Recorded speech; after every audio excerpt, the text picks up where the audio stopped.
All right, so the most important Vol coming into the season was supposed to be Nico Iamaleava, obviously. He was set to make somewhere between $2 and $2.5 million, depending on who you listen to, who you read. Then he decides he wants $4 million. That doesn't work out because UT isn't going to give it to him. He goes to UCLA. Tennessee pays Joey Aguilar, I don't know, I've heard everything from $700,000 to $1 million. It's basically $1 million based on what he was making there, so you take the California taxes out of it, but they're paying him $1 million or so here. Jake Merklinger also got a raise here, but no one in the ballpark of Nico Iamaleava in terms of your quarterback position. Nobody in that $2 million, $2.5 million range. So my question, Vince, I'll start with you. Okay. Who do you think the Vols' top paid player is right now? Well, the first names that come to mind is those that threaten to get in the portal and ask for more money.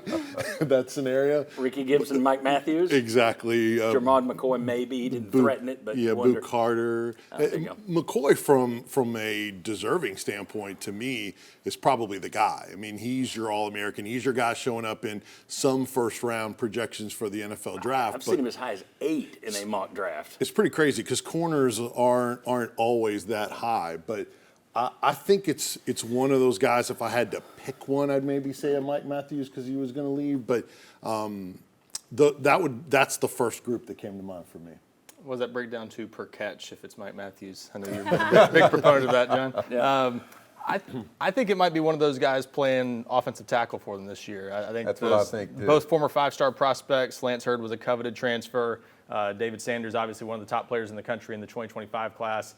Hard to get a guy like that. They had to fight off Ohio State at the end. I just think those guys are so hard to get, and to beat out some top programs for someone of that caliber, that position, such a premium, I think that makes the most sense to me. And that's kind of what I was thinking too, because even in his recruiting evaluation, he was already in the $900,000 range. Then OSU tried to make a late push. Did Tennessee match what OSU did? And we saw how much they spent on their. Yeah, I think at the end of it, they were offering David Sanders more than the entire offensive line was making. But how much was their offensive line making? OSU kind of struggled in that department at times. So I was kind of thinking David Sanders just because of the free market and what Tennessee had to do to finally get him. Well, we know Lance Hurd was a 7-figure deal last year, correct? So he didn't go down, which, boy, to pay a rookie, freshman, although practically the pros now, so we'll just call him a rookie, to pay a freshman that kind of money to make him the highest paid player. And granted, Nico was going to be the highest paid player.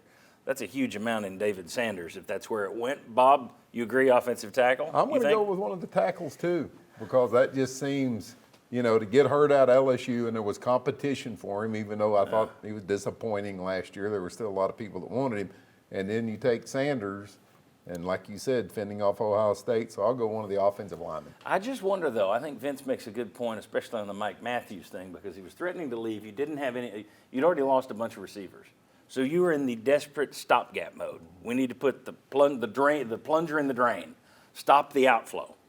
You were also trying to satisfy the Iamaleava family at that time, who were complaining not only about money, but also complaining about we need more people around him. I would like to know what Matthews makes, because I'm not so sure that he didn't play that one, as a businessman, the right way, in terms of using his leverage to the max. They certainly kept him around somehow. Yeah, and to build off your point, where was he to begin with? He was a 5-star player. Yeah. They probably had to battle to get him on campus to begin with. So, maybe that starting point and then sort of the desperation. It's all about leverage. I mean, people still think that NIL is about what you've done and earned in production. It's about leverage, and it's about pay for play. So that's why these guys come to mind. Yeah, it's basically how much do you need me? Right. So it's how important are you to the program, and how much would I be worth on the open market, or at least how much can I make you think I would be worth on the open market if I went in the portal? I think on defense, Jermod McCoy would be the one to look at, just based on what he did last year. Again, a lot of what happens in December, conversations behind the scenes, we don't want you to go into the portal. Yeah. So what did they have to do to make sure Jermod McCoy came back? So I don't think he's the highest paid player on the team, but if I had to guess one on defense, I would go with maybe him. That's what pushed Gibson into the portal. They knew that they were talking to him to keep him out of the portal, so maybe, okay, there's a little bit extra there. I want a little bit for me. You saw that last year with the offensive line. It's like, wait a second, you're giving that guy this, so they all wanted raises. Well, that's why coaches want to get rid of that second portal window, because what happens is everyone gets their raise in December and January, and then other players find out about it a couple months later. And by the end of spring practice, you got some guys who are either unhappy with their situations or say, well, wait, this guy's making this much, or this guy at another school is making this much. Well, I want to make more. I think it's leverage. I'm sorry, Jen, it's the leverage of the moment too, because McCoy was out. So now Ricky Gibson is your dude at corner. Oh, okay. So you want to keep me here? You need me here because you don't know if McCoy is going to come back in time for the season to start. Well, I need you to pay me. So if that's the way it played out, you can see how he could be a guy that. And there was a lot that they needed to do for Mike Matthews because a year ago he really was chomping at the bit to try and get more playing time. Yeah, a year ago they he didn't saw get other freshmen across the league that were playing and he wasn't getting that. And you only have Chris Brazzell coming back as your true returning receiver. And it's just like, how are we going to keep him happy if he didn't get the reps he wanted last year? Money does a lot for talking. Plus, you almost had, again, it's almost like a twofer. He wanted money to stay. You needed him. Nico wanted him there too. And at that point, you weren't going to give Nico more money, so you're trying to satisfy him with, you go get David Sanders. Weapons. See? And now weapons, we kept Mike Matthews. We kept Braylon Staley. Who would you, if you were just starting today, based on market value, based on what they're worth, who would you make your highest pay? I think my test would be the most proven would be Jermod McCoy. He looks like your best player. He's got a knee injury. Yeah. You could be giving a guy money who's not going to be the same this year, won't be back until the second month. We don't know. So I'm not sure. It's an off-season injury. It wasn't like he injured it during the season. So you're going to be cutting it close to see when he's ready. That would be the guy I would pay. But if we're being cold-hearted like the NFL, we'd be looking at it saying, but you got a knee injury, pal. Yeah. I don't know.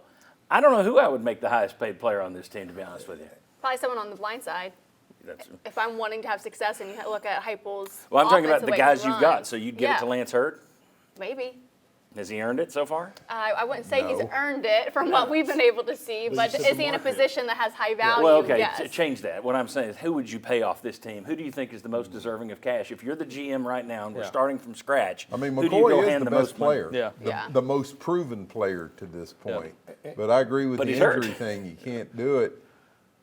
I mean, right now, we could sit here for an hour, and I don't know if I can answer that question Yeah, I mean, because you just don't know. You know, can I answer it this time next year? no.